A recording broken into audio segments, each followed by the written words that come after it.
Hey there and welcome back to the channel. If it's your first time being here, welcome. I'm the Smiley and today we become a radio DJ to take down all those sweet achievements for Killer Frequency. This game was released in 2023 and is a comedic horror adventure game that is set in the 80s. We take control of Forrest Nash as we try to solve puzzles and make tough decisions to help friends around the town escape the clutches of a wandering figure on a murderous rampage. After the killer has taken out the police, we are left to man the emergency line and it's up to us to solve the investigation into the killer and protect the town, all whilst becoming the paper toss champion of the world 2023. But before we dive in, don't forget to smash that like button, subscribe and hit the notification bell so you won't miss any of our gaming adventures, or watch live over on Twitch at the Smiley. So, as we do with all games we hunt on this channel, we play through the game before researching the achievements and just enjoying all of the gameplay and the story that this game has to offer. With an estimated time for completion of 10 hours for all 27 achievements in the game, if running optimally, this game will be a quick 100%. We will need to run through the game a few times, but with each run changing how we approach the puzzles in order to keep everyone alive or to have everyone die, with each run taking around 3 to 4 hours to complete. But with that, there are going to be spoilers ahead as we will be unlocking all of the endings in this game which are tied to the achievements. Now on to the first playthrough, which is a blind playthrough. We start off in the back alley of a radio station controlling an unknown character at this point before hearing a whistling man coming from somewhere nearby. We enter the building through the back door only to be attacked by the whistling man, and then the game starts with us in control of our main character, Forrest Nash, who has recently moved to the town after his career in Chicago took a turn for the worse, and we are introduced to our guide or producer throughout the night, Peggy Weaver. Peggy has to say whether we want to run through the pre-flight checks, which for the first run through we say yeah, and the tutorial control starts, and we begin our shift of playing tunes and taking calls for the "What Was That Scream" segment. There we go.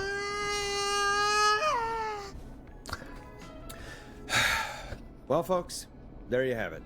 Before being interrupted by Leslie, the police operator and dispatcher for 911, which we believe to be a prank to begin with. Messing about with the soundboard during this call, we get our first achievement. 9.16, the scream. Achievement unlocked. Play sound on the soundboard during a call. On Gallows. But after working with Leslie, we found out that this wasn't a joke and the sheriff has been murdered.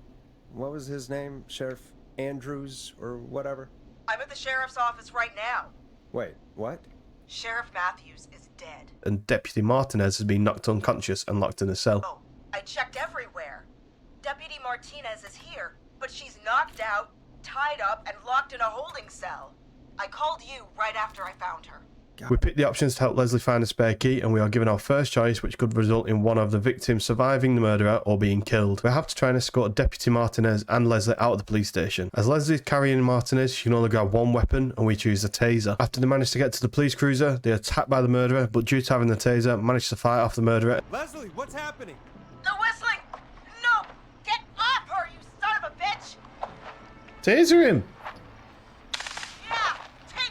And with that, Deputy Martinez and Leslie escape, unlocking this achievement. Deputy Martinez survived the whistling Folks, man. you heard it here. With this being the first puzzle we need to overcome, this was a pretty easy decision to take the taser, but not all of this game will be this easy, as we discover later on in the next couple of victims. We learn about the original whistling man that used to be a serial killer almost 30 years ago to the day that killed his victims before he killed himself. But we carry on with the show and we play some more tunes, hit all of the sound effects for pure banter whenever we can, and we get another call from Sandra Sharp, who was out for a jazz walk during the night and is faced by the whistling man. And she runs away back to her car only to lose her keys, but she still manages to get in a car and waits for us to give further instructions. I jazz ran all the way to my car and nothing flat. But I dropped my keys somewhere along the way. I never locked the door, so I got a place to hide. We have an idea that one of the other radio DJs has a car show, so there must be something in the office to help us help Sandra. We did attempt to look, but we couldn't find anything on this playthrough, made a guess and set the car alarm off. Who's coming back for me? It's for nothing, you bad mister. I do a mean kickball change and I swear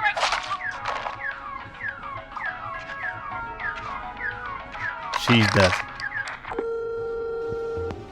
Sandra falls victim, the first victim to the whistling man of the night. But we brushed that off as if that never happened and moved on with our show. After a while, the next victim, caller to call us, is Maurice Russell, the editor at a local paper. The murderer is in the office looking for Maurice, going from room to room. Peggy comes up with a plan to lure the murderer into a room by calling the office an extension. In different rooms with different extensions?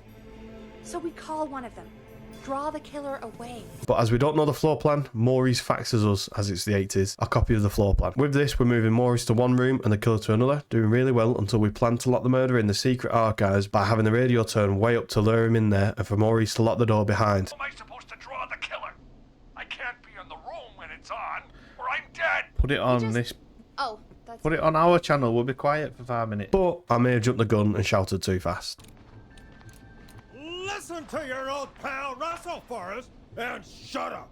Forrest, I don't think that was enough time for him to hide. It was. Wait, really? Oh, shit. Forrest Nash, you son of a bitch! I told you to... But we're not doing too well, and for the scoreboard, we've saved one person, and the murderer's got 2. In between the victims, we have Murphy call up, This is Murphy! who threatens a murderer live on air, as he has all the videos of Master Rob's dojo training and tells everyone where he will be. Anyway, later on in the show, Virginia Sullivan calls us, and she's been stalked by the Whistling Man. She's in her house alone, and her neighbours aren't home either. Luckily, she tells us that she lives near a frat house, and that this party's been going on, and they've been ordering takeout food to be delivered. That takeout coming in all night. One covered in beer cans. They're getting wasted. And I'm about to get... Oh, God. So we decide to reorder the food and add a note asking for the frat house to call us. We look around the office for any evidence of which takeout has been ordered. Figure out where the frat boys ordered from, call the takeout pretending to be from the frat, place an order, and include a note asking them to call the station. Luckily, we found a pizza for Ponty's Pizza, and we think this is the right answer without looking around for any other evidence, because jumping the gun helps us save Sandra and Maurice at this point. We progress back and order the food to the frat house with the note asking them to call us, and the waiting game is on. Ponty's Pizza, may I take your order? Fratman calling. We're in major need of foods for dudes. Can you add a note to the order that says to call K-Fam? K-Fam? Oh, consider it done.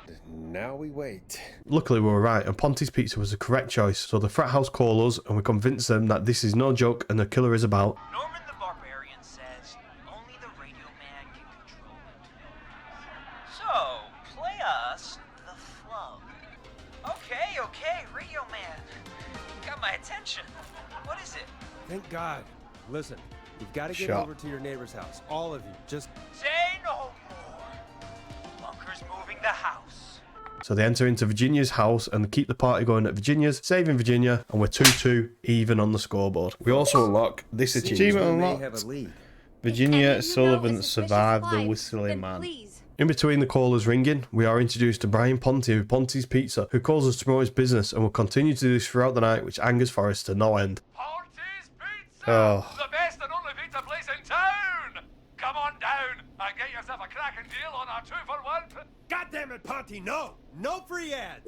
But it's that time again, and the next caller rings in, and this one is called Eugene Stein, a young lad that decided to meet a girl in the middle of Maze Maze, but it seems as though Molly won't turn up. Whilst he's decided whether or not he wants to wait for her, the Whistling Man turns up. Again, we find out that the radio station receptionist is a big fan of the Maze Maze and may have a plan of the maze we could use to guide Eugene back to the entrance. It was on this call that we was planning out the route for quite some time, and we accidentally unlocked this achievement. Don't respond when prompted for 30 seconds, achievement unlocked, which is given for not responding for 30 seconds. Eugene will come to a crossroads in the maze and ask us which direction to go after describing the landmarks he could see. I have a pig statue in front of me and a creepy rocking horse on my left. When he finally gets out and on his bike and update the score to me 3, murderer 2, we unlock this achievement. Oh, you missed Saved it. Do you Eugene. think she's... During the break, we get another call off a stranger, Dawn, that asked for a specific song to be played, but Beggy's thrown this away straight out the window as it was being played over and over again. Obviously, we play something else. After that, Murphy calls back in, and wouldn't you know it, he wasn't strong enough to beat the Whistling Man and locked in a dumpster. Those video cassettes he got from Master Rob didn't work. Whilst he's locked in the dumpster, the Whistling Man sets fire to the waste disposal plant where Murphy is. We call the fire brigade,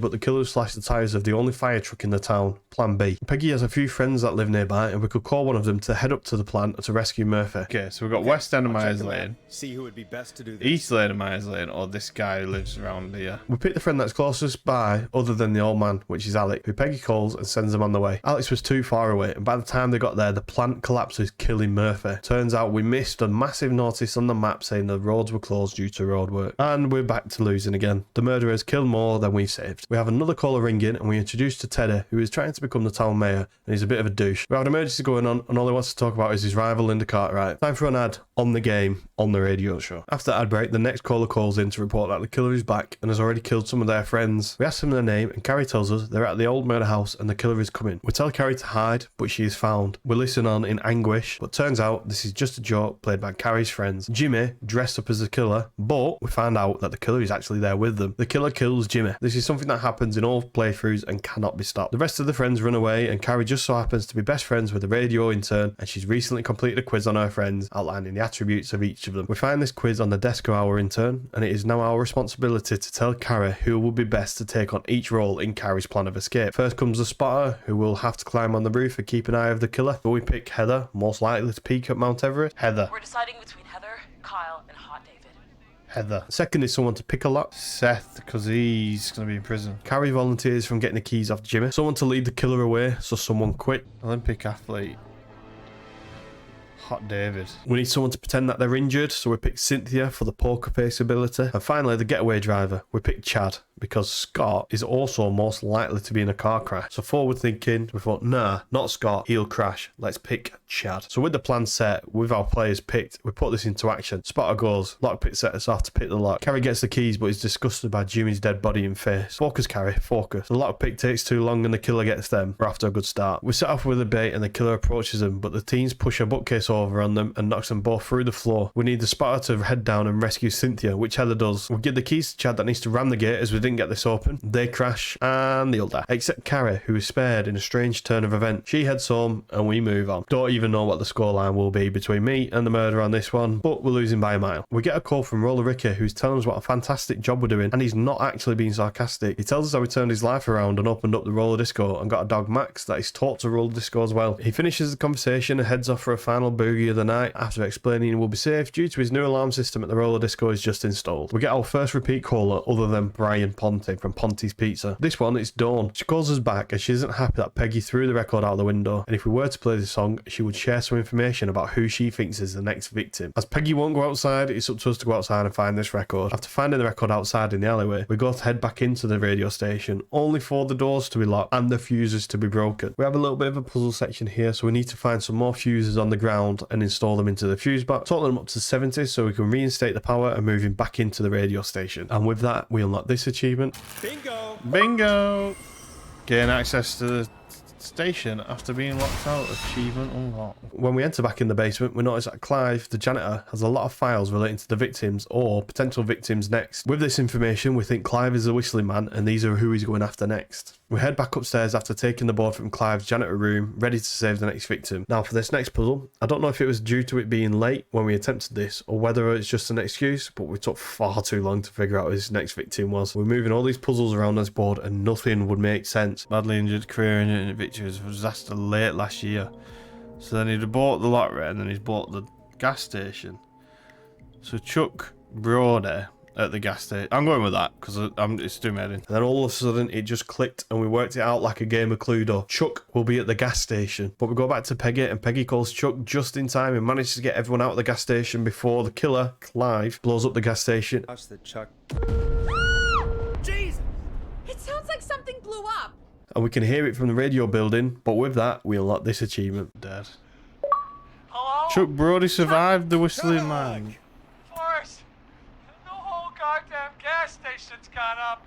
As you can imagine, with an explosion, the 911 line starts to blow up, pun intended. Peggy handles these calls and we play some music, so we head back down to Clive's room to do some more investigating. Where the board used to be, there's a hole in the wall with a key in it, which unlocks a further room for us to investigate. Here we have tapes and a recording that tell us more about what happened 20 years ago to a boy from the town, George Barrow, and his mysterious death, which was blamed on him being drunk and falling into the river. The tapes we find are all referencing a Dr. Sullivan. Turns out a toxicology report shows he wasn't drunk at all, and this has all been fabricated. We also found a police report to say that Sandra Sullivan, who we first spoke to at the beginning of the game, found the body of George Barrow, but in this report says it was found in the reservoir, not actually in the river, which opens up a lot more questions. But after finding all this info, we unlock this achievement. Uncovered Clive's research achievement unlocked. Due to the findings, we call someone who had previously called in. Luckily, we managed to save him on this run, that person being Virginia Sullivan, who explains why she lied on the autopsy. She explained that she needed to protect her sister from Clive, who barged in and demanded that the report to be changed. We also wanted to speak to Sandra, but she dead, and we can't do it here. Dawn then calls back to tell us that the information that she had was about Chuck, so doesn't have any more information to give us. But now she's being hunted by the killer, as she says that the killer is heard on the radio station, her trying to help us out. She's forgotten her keys to get back into her flat and cannot remember the code to her new security alarm. Peggy states that Clive has just installed the same system at the radio station, and we have a manual lying around. After collecting the manual from Clive's room, we accidentally found the last hidden record, which grants us this achievement. Collect all hidden records around the station. Achievement unlocked. We go back to to the booth and give Dawn the code for the entry code, but this was a mistake and she's actually entering the roller rink. Thank you, Forrest.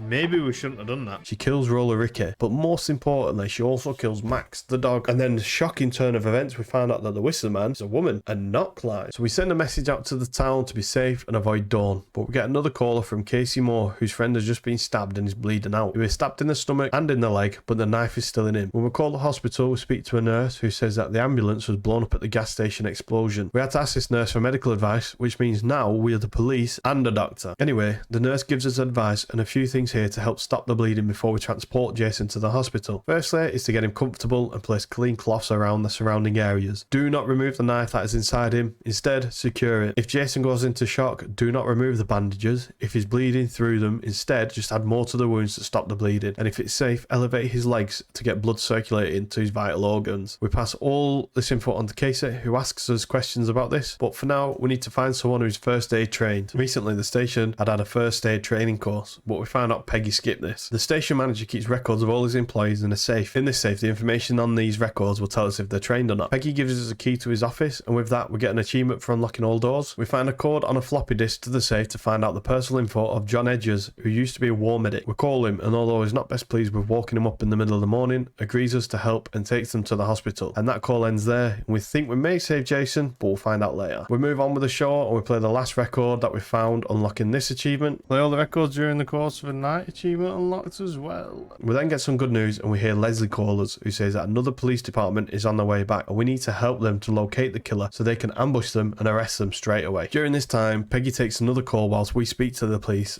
and with things looking up, we continue. We get another call, John Hedges, who confirms that Jason's going to make it. We saved another town member and get this achievement. Jason Parker survived the Good to hear Whistling you, Man. Jason. We speak to Jason, who tells us more about what happened to George Barrow all those years ago. It turned out to be a prank from a group of the high school football team, where one of them dressed as the original Whistling Man and pretended to stab one of their friends. Everyone not in with the prank took off running. With Jason playing dead, the last thing he heard was her scream, which turns out to be George's girlfriend Bean. And when Jason was just about to tell her full name, someone cuts the power to the radio station. What? What Oh happened? shit. Are we still on air? We go back to the basement to turn the power back on, unlocking this achievement. We've got power. Restore power back to the station after the blackout. And when we return, we notice that Peggy's room is now unlocked and Peggy's missing. We enter to find out what's happening, but we are ambushed by the Whistling Man, who locks us in the room, and we get a call from Dawn. She has Teddy captive and explains if he reveals his location, she will kill him instantly. At this point, we are confused and ask where is Teddy if we can see them in front of us, but Dawn explains that in front of us is her son, Henry Barrow, and Teddy confirms that Dawn is in fact George's old girlfriend, Bean, also better known as Marie Campbell. Marie asks us to ask Teddy to confess to what happened to George all those years ago. We found out that when everyone ran, Teddy and George ran to the top of the reservoir where George slipped, but Marie thought Teddy pushed him. Due to the power of Teddy's family, they used Clive to intimidate everyone to cover up the death and put it down to an accident. We then realised that everyone was killed tonight was linked to that fateful night in one way or another. Even Eugene, whose parents had died, so he was the next best thing. With the police listening in, and we figure out where Teddy is, and we shout the location out. Gotta be the football field, isn't it? You're at the But we were football wrong. field. Jesus Christ! Forrest, you idiot! We're in the gym at Gallows Creek High! I told you not to do that. Teddy shouts out where he is, which leads to his death. Peggy then breaks into the room with Marie, and we find out that Peggy is Marie's sister. Marie said that Peggy doesn't care and had forgotten all about her, but we needed to find something to prove Peggy still cares. We miss the card in the time frame and Peggy is murdered. Henry then breaks into our room, but just in time the police come. We survive the night, and that's the end of the first run. We unlock this achievement for finishing a run, and also this one for saving Forrest. With that run out of the way, we managed to save 5 people along with ourselves. That was a horrendous attempt at trying to keep everyone alive, and the majority of people actually being killed. We set up a second run, and run 2 is to save everyone and also speed run for the achievement of beating the game in under 4 hours. Without going back through the full list of people we'd already managed to save in the previous run, I'll go back through the people we didn't manage to save and how we go about saving them. Within this run, we also gained 2 achievements that are separate to the story. Just like play all the records achievement, we have to find one of the ads and play them all in one night for this achievement. And then the final miscellaneous achievement is for picking up Clive's mannequin heads and popping it in the fridge. Weird, but whoever comes into the office first tomorrow to make a cuppa is going to get a fright. The second playthrough follows the same structure when it comes to the victims. So to start off with, Deputy Martinez, who we saved in our first playthrough, we just picked the same options. Our first victim we need to save this time, Sandra Sharp, who was out on her jazz run. We looked fully for the magazine this time and found it in the toilet. Using this information, we guide Sandra to unscrew the steering column. She gives us a serial number, which gives us the information to tell her which cables to tie together. Red and yellow and brush purple against it. This will start the car and Sandra manages to escape. Sandra Sharp survived the Here comes whistling another man. hit track. Next is Maurice, who on the first attempt we had almost saved. We just jumped the gun and shouted down the radio too soon, which alerted the killer. So after manoeuvring Maurice and the killer around the office, we're back to the secret archives, and this time when Maurice turns the radio up fully, we ask him to hide in the closet, and then when it's safe, we automatically shout to lure the killer. The killer enters the secret archives, Maurice locks the door, and with that we unlock this achievement. Maurice Russell survived the whistling man. Achievement unlocked. We do skip forward now to save Murphy from the fire, and in order to do this, we send the right person. The right person being the one that doesn't live on a roadblock or is too old. That being the furthest person away, which is Catherine. When she arrives at the plant, we need to figure out exactly where Murphy is, and he replies earlier that he can see old bottles, cans, and newspapers with headlines for Henderson. So we figure out he's in recycling. She then arrives and we have another decision between shredding or crushing. Because we can hear a lot of banging on Murphy's line, we send Catherine to the crusher, and then we have one last decision between which dumpster Murphy is actually in. He gives us this information with the newspaper he told us about earlier, so we send Catherine there and she saves Murphy. You just get home to your son, okay? Will do, Achievement Forrest. unlocked. The next achievement is to save all the teens except Jimmy, as he always dies. But we go back to the part where we're deciding on the plan and who's going to take which part. Heather is a spotter, which was decided on the first run too. Jennifer should pick the lock, as she's most likely to escape prison, not be in prison. So that's where we went wrong on the first run. Hot David should be the runner. For the bait, we need to pick Lisa, as she ties with Tammy for the Oscar, but due to Tammy having a bad poker face, this helps Lisa be the one that we need to pick. And finally, the driver is Chad. Plan starts and everything is going to plan. The teens get in the car, but the gate won't stay open. Carrie opens the gate and lets everyone drive through, but when trying to get back in, the killer grabs Carrie and she tells everyone to drive off, risking herself. But the killer doesn't kill Carrie again, and the teens survived, unlocking this achievement. Yes, all teens except Jimmy survived the whistling man. As we know from the first run, the killer is only killing people that are linked to that fateful night 20 years ago. Now we skip quite a way in the story. We've been locked out of the radio station, we've found all the information in Clyde's room, but now it's time to save the most important character in the game, Max the dog, and we have to save Roller Ricky for the achievement. But most importantly, Max the dog. This time when Dawn calls back asking for the combination to the security alarm, we know that she's trying to break into Ricky's place. We give her the code that sets off the alarms, alerting Ricky to grab a gun and scare off the intruder. Way, Roller Ricky survived.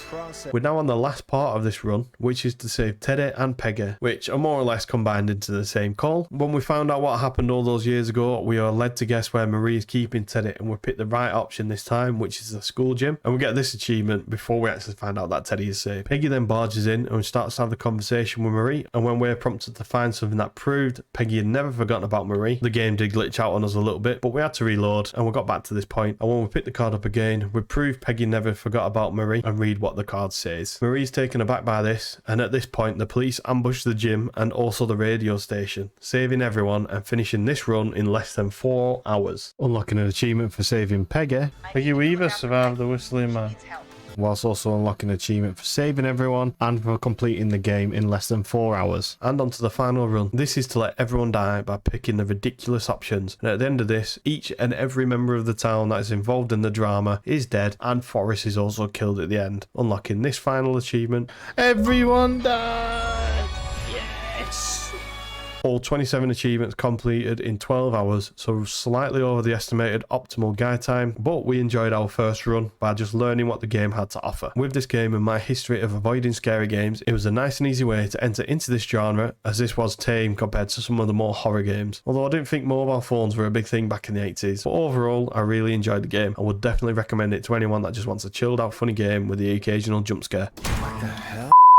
What was that? This game was redeemed by one of the viewers in Twitch chat, and if you have a particular game that you want me to tackle next in our hunt for achievements, drop your suggestions in the comments below or whilst I'm live over on Twitch, and we'll add it to our ever expanding list of suggestions. But for now, this is the Smiley signing off, and I'll catch you in the next one.